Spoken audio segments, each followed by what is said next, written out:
समस्त सुधी जनों को सादर नमस्कार।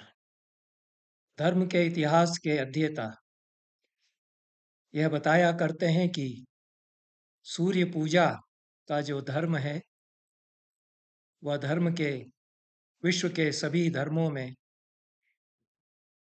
सर्वप्राचीन है और न केवल भारत में अपितु भारत के बाहर के देशों में भी सूर्य की उपासना और सूर्य पूजा की परंपराएं विभिन्न विभिन्न धर्मों में रही हैं। इंग्लैंड में भी 3000-4000 साल पहले के कुछ पुरातात्विक जो अवशेष मिले हैं जिन पर मैंने बात की है, उनसे सूर्य पूजक वहाँ रहते थे ऐसा आभास होता है।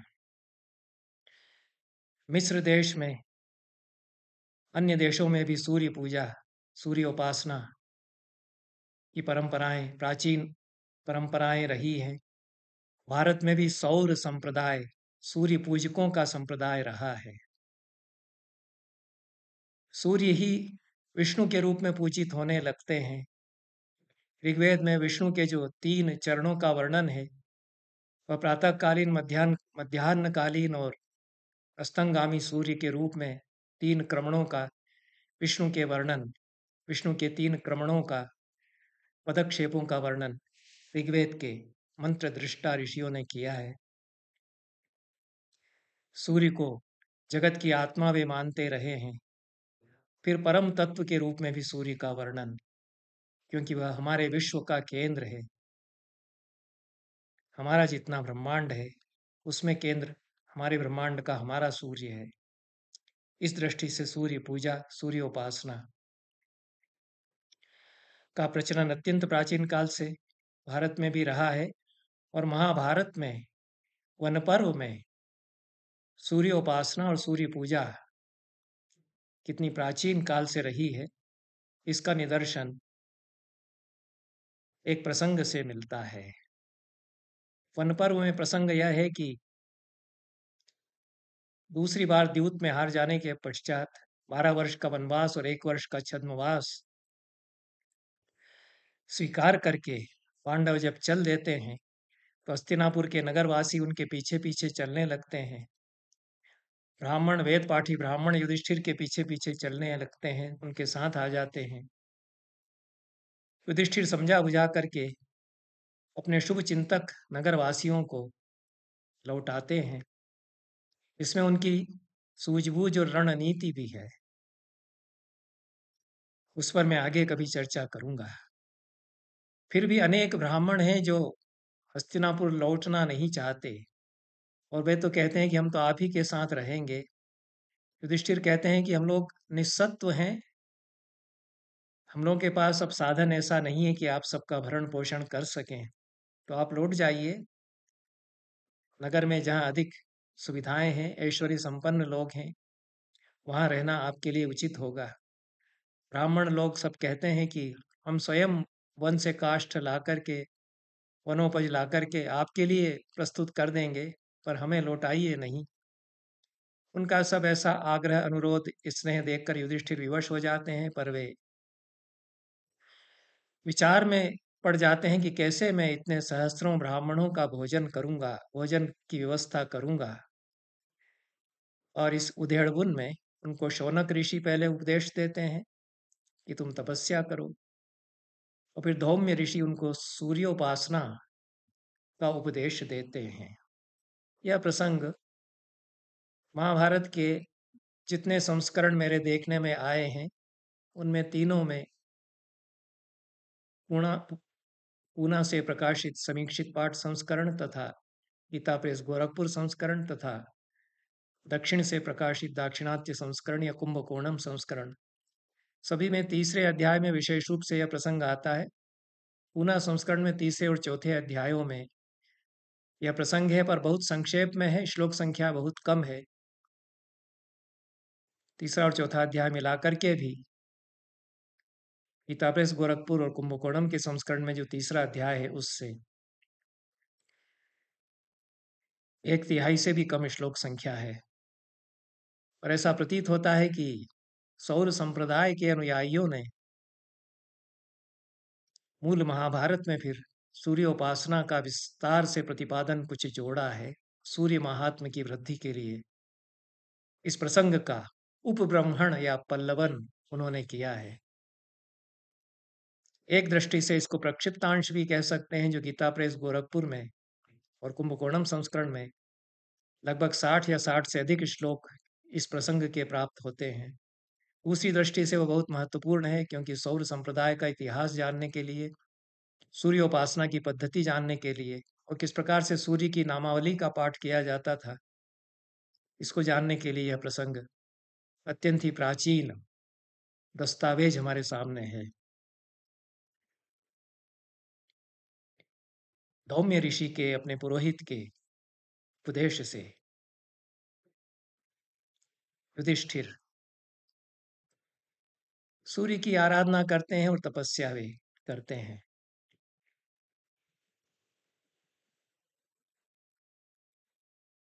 गीता प्रेस गोरखपुर और कुंभकोणम संस्करणों में सूर्य उनको अक्षय पात्र देते हैं।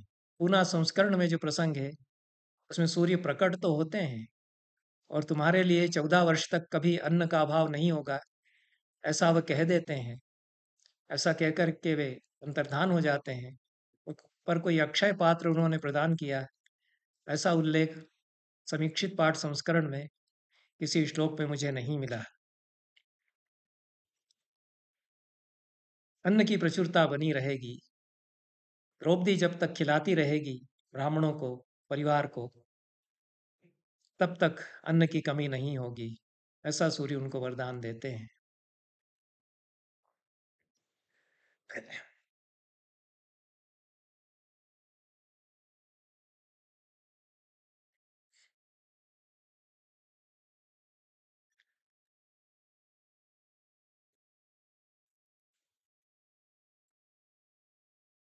सूर्योपासना का उपदेश देते हुए धौम्य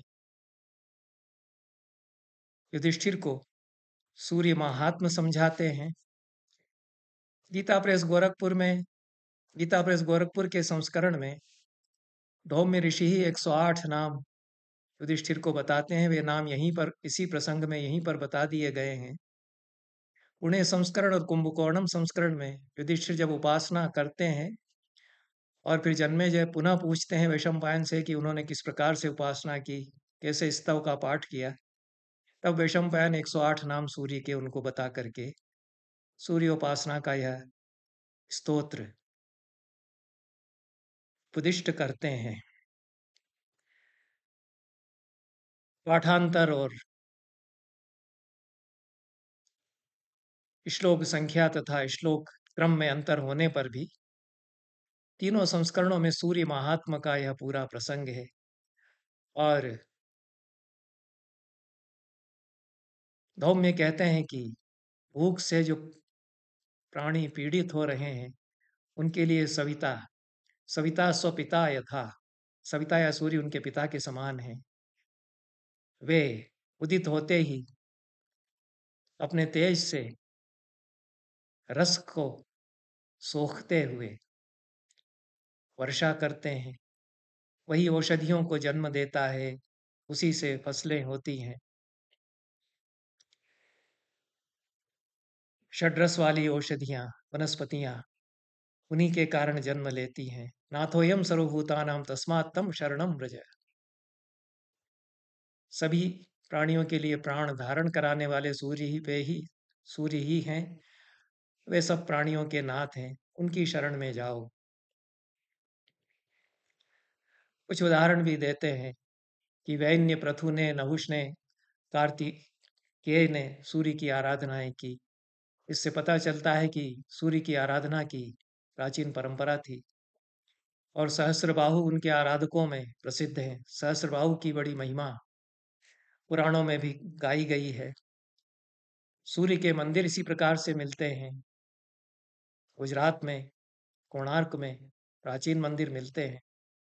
सूर्योपासना की प्राचीन परंपरा का उनसे हमको पता चलता है। इस प्रकार से धौम्य का संदेश पा करके युधिष्ठिर सूर्य की आराधना में लग गए। सर्वार्थ साधक मंत्र उन्होंने प्राप्त किया, अष्टाक्षर मंत्र, और पुष्पोपहारों से, बलियों बलि कहते हैं जो नैवेद्य आदि फल आदि अर्पित किए जाते हैं। दिवाकर की अर्चना करके पुष्पोपहारैर्बलिभिरर्चयित्वा दिवाकरम सोवगाह्य जलम राजा देवस्याभिमुखो भवत्। गंगा के जल में अवगाहन करके सूर्य के सामने वे प्रस्तुत हो गए। यह परंपरा प्राचीन काल से जो छठ का व्रत है उसके रूप में चली आ रही है। आगे कहा गया कि कंठ तक डूब करके पानी में सूर्य के सामने उन्होंने उपासना की। गांगेयम वार्युपस्पृश्य प्राणायामेन तस्थिवान शुचि प्रयतवाग भूत्वा स्तोत्रमारब्धवांस्ततः। गंगा के जल में उन्होंने उपस्पर्श किया, प्राणायाम आचमन और अवगाहन करके प्राणायाम साध करके वे स्थिर खड़े हुए। सूर्य का स्तोत्र उन्होंने आरंभ किया। त्वम भानो जगतश्चक्षुस्तम आत्मा सर्वदेही नाम। यह वैदिक शब्दावली भी कुछ अनुदित हुई है। हे भानु, आप जगत के चक्षु हैं। सूर्य आत्मा जगतश्च चक्षुषश्च, ऐसा वेद में कहा गया है। सूर्य इस जगत की आत्मा है, सूर्य इस जगत के नेत्र हैं। उसी बात को कहते हैं त्वम योनिस सर्वभूतानाम त्वम आचारः क्रियावताम। आप सभी प्राणियों की योनि हैं। आप जितने भी कर्मशील मानव हैं उनका सदाचार आप हैं। त्वम गतिः सर्व सांख्यानाम योगिनाम त्वम परायणम। सांख्य मतानुयायी जितने हैं उन सब की आप ही गति हैं। योगियों के लिए आप परायण हैं। योगी आपका ही ध्यान करते हैं। अनावृतार गलद्वारम त्वम गतिस त्वम मुमुक्षताम। जो मुमुक्षमाण लोग हैं, मुमुक्षु जो लोग हैं, उनके लिए सांकल खोल करके दरवाजा खोलने वाले आप हैं। आप ही उनकी गति हैं। त्वया संधारिते लोकस्त्वया लोकः प्रकाश्यते। इस लोक को आप ही धारण करते हैं, इस लोक को आप ही प्रकाशित करते हैं। त्वया पवित्रीक्रियते निर्व्याजम पाल्यते त्वया। निर्व्याज पालन आप सारे लोक का करते हैं, निस्वार्थ पालन आप सारे संसार का करते हैं। वेद पाठी ब्राह्मण अपनी अपनी शाखा के मंत्रों से आप ही की अर्चना करते हैं और आपके दिव्य रथ का अनुगमन करते हैं। सिद्ध चारण गंधर्व यक्ष गुह्यक और पन्नग 33 देवता विमानों में बैठकर आप ही के आसपास चक्कर लगाते हैं, आप ही का अनुगमन करते हैं। यहाँ 33 देवता कहा गया है। कोटि अर्थ आता है प्रकार के अर्थ में, तो 33 प्रकार के देवता हैं, इसलिए 33 कोटि या 33 कोटि कहा जाता है। तो उसका 33 करोड़ अर्थ बाद में कर लिया गया है। तो ये जो 33 देवता हैं विमानों में बैठ करके आपकी अर्चना करते हैं और दिव्य मंदार माला विस्तूर्णम विद्याधरोत्तमा गुह्या पितृगणा सप्त ये दिव्या ये च मानुषा। दिव्य मंदार मालाएं हाथ में लेकर के उत्तम विद्याधर पितृगण मनुष्य भी आपकी पूजा करते हैं और जो आपकी पूजा करते हैं वे पुण्य को प्राप्त होते हैं, समाज में प्रधानता को प्राप्त होते हैं। वसवो मरुतो रुद्रा ये च साध्या मरीचिपा वालकिल्यादय सिद्धा श्रेष्ठत्वम प्राणिनाम गता। प्राणियों के बीच जिन जिन ने श्रेष्ठता प्राप्त की है, वसु हों, मरुत हों, रुद्र हों, सूर्य की रश्मियों का पान करने वाले जो ऋषि हैं, वे सब आपकी आराधना करके ही श्रेष्ठ बने हैं। सातों लोकों में आपका ही महात्म्य सर्वातिशायी है, ऐसा कहते हैं।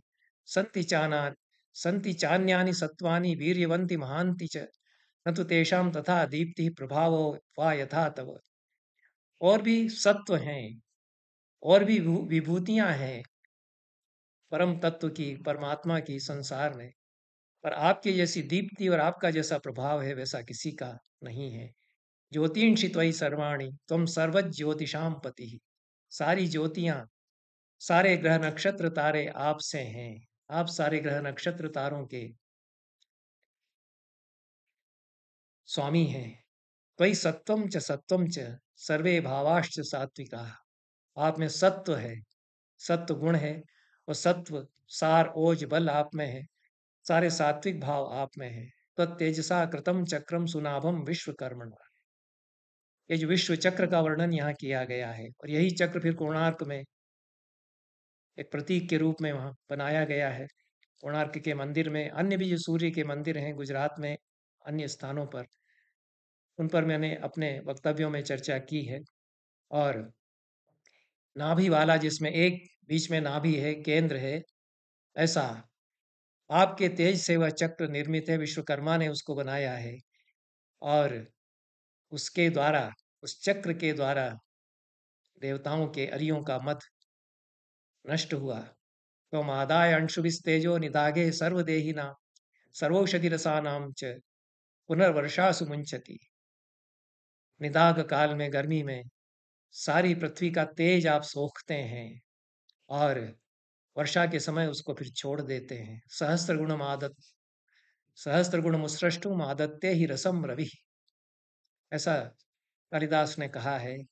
इस धरती का रस सूर्य सोखते हैं, उसको 1000 गुना वापस धरती को लौटाने के लिए। तपत्यन्ते दहत्यन्ये गर्जन्त्यन्ये च गर्जन्त्यन्ये तथा घना विद्योतन्ते प्रवर्षन्ति तव प्रावृषि रश्मयः। तपते हैं, जलाते हैं, गरजते हैं, जो बादल चमकते हैं, फिर वर्षा करते हैं, ये सब आपके कारण हैं। शीत में जो सुख आपकी रश्मियों से मिलता है, वह गर्म चादर से, कंबल ओढ़ने से नहीं मिलता। यह सब भी युधिष्ठिर स्तोत्र में कहते हैं।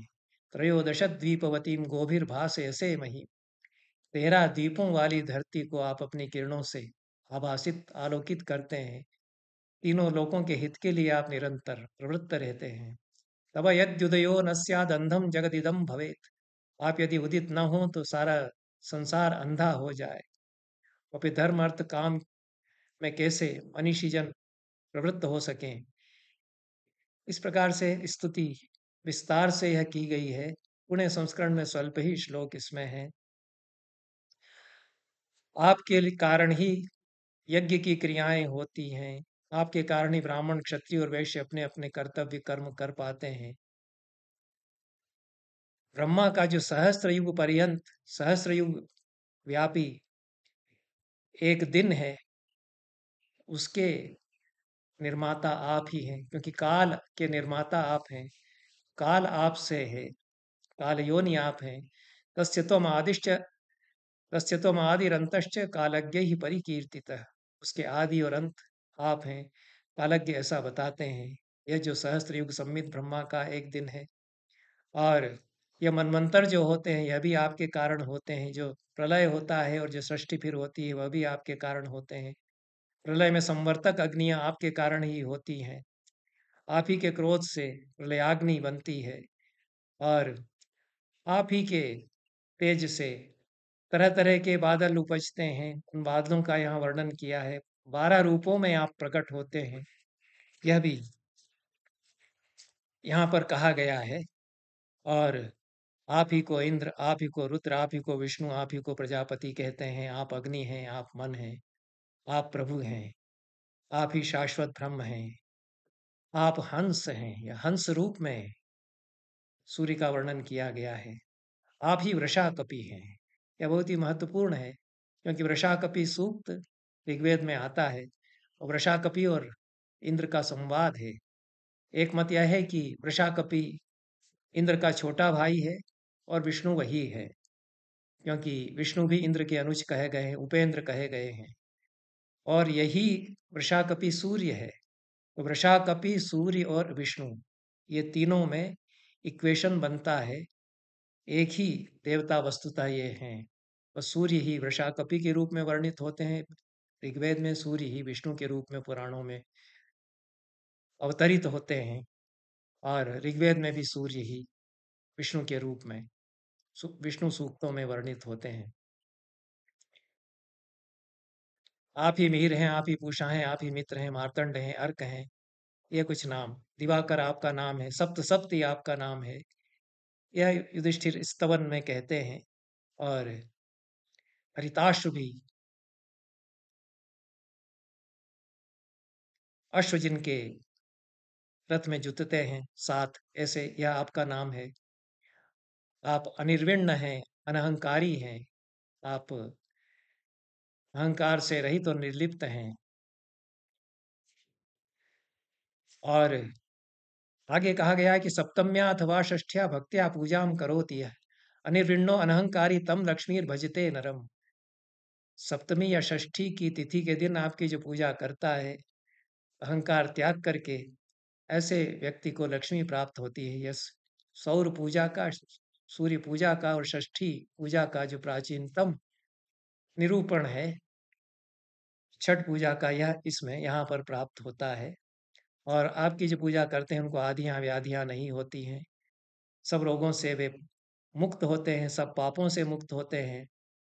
तद्भाव भक्ता सुखिनो भवन्ति चिरजीविनः। आपकी भाव से भक्ति करने वाले चिरजीवी और सुखी होते हैं। आप अन्नपति हैं, जो आपके सामने झुकते हैं, आपकी किरणों को नमन करते हैं, वे वंदनीय है मेरे लिए, उनकी मैं वंदना करता हूँ। ऐसा जो जो आपके आराधक है उनकी मैं वंदना करता हूँ। वैशंपायन यह सब सूर्य का स्तवन बता करके कहते हैं कि कंठ ददने जले स्थित्वा मंत्रैः स्तोत्रैश्च तोषितः ततो दिवाकरः प्रीतो दर्शयामास पांडवम। गले तक डूब करके जल में मंत्रों से और स्तोत्रों से सूर्य की स्तुति इस प्रकार से युधिष्ठिर ने की, तो युधिष्ठिर के सम्मुख दिवाकर प्रकट हुए। दीप्यमानः स्ववपुषा ज्वलन्निव हुताशनः। अपने विग्रह में जलते हुए अग्नि के समान देदीप्यमान वे थे। और उन्होंने कहा, यत्यभिलषितम किंचित तत्वम सर्वमवाप्स्यसि। जो कुछ तुम्हारी मनोकामना है वह तुम प्राप्त करोगे। अहम अन्नम प्रदास्यामि सप्त पंच च ते समाः। 12 वर्ष तक, 7 और 5, 12 वर्ष तक अन्न मैं तुम्हें देता रहूंगा। ये 2 श्लोक पाठांतर के साथ पुणे संस्करण में भी हैं, और पुणे संस्करण में चौथे अध्याय में है। गीता प्रेस गोरखपुर के संस्करण और कुंभकोणम संस्करण में तीसरे अध्याय में है। फिर अतिरिक्त श्लोक जो गीता प्रेस गोरखपुर के संस्करण और कुंभकोणम संस्करण में है, पूना संस्करण में नहीं है। उसमें सूर्य कहते हैं, गृह्णीष्व पिठरम ताम्रम मया दत्तम नराधिप। हे नराधिप, मुझसे यह ताम्र पात्र ग्रहण करो। यावत वर्ष्यति पांचाली पात्रेणानेन सुव्रत। पांचाली द्रौपदी जब तक इस पात्र में रसोई बना करके रखेगी, रसोई इस पात्र में रहेगी, और फल मूल आमिष शाक संस्कृत अन्न, पकाया हुआ अन्न, जो कुछ भी इसमें रखा जाएगा, चतुर्विध जो प्रकार पक्ष चर्व चोष्य लेह्य, वह सब अक्षय रहेगा इस पात्र में रखे जाने पर, समाप्त नहीं होगा। ये 2 श्लोक अतिरिक्त हैं। समीक्षित पाठ संस्करण में सूर्य ऐसा नहीं कहते हैं। समीक्षित पाठ संस्करण में इतना ही सूर्य कहते हैं कि अन्न की कमी 14 वर्ष आपको नहीं रहेगी, यह मैं वर देता हूं। इस प्रकार से वरदान देकर के सूर्य अंतर्धान हुए और उनसे वर प्राप्त करके युधिष्ठिर जल से बाहर आए। धौम्य ऋषि जो उनके पुरोहित थे और गुरु थे, उनके चरणों पर गिरे, अपने भाइयों को गले लगाया, द्रौपदी से मिले और कहा कि यह वरदान मुझे सूर्य ने दिया है। तब से अक्षय अन्न सूर्य के प्रसाद से, सूर्य की कृपा से 14 वर्ष तक युधिष्ठिर के लिए बना रहा, और जितने लोग उनके अनुयायी थे सब तृप्तिपूर्वक भोजन करते रहे। उनके सबके भोजन करने के पश्चात युधिष्ठिर भोजन करते, फिर द्रौपदी भोजन करती। जब द्रौपदी भोजन कर लेती तभी उस दिन का अन्न समाप्त होता। द्रौपद्याम भुज्यमानायाम तदन्नम क्षयमेति च। यह भी कुंभकोणम संस्करण में अतिरिक्त पाठ है।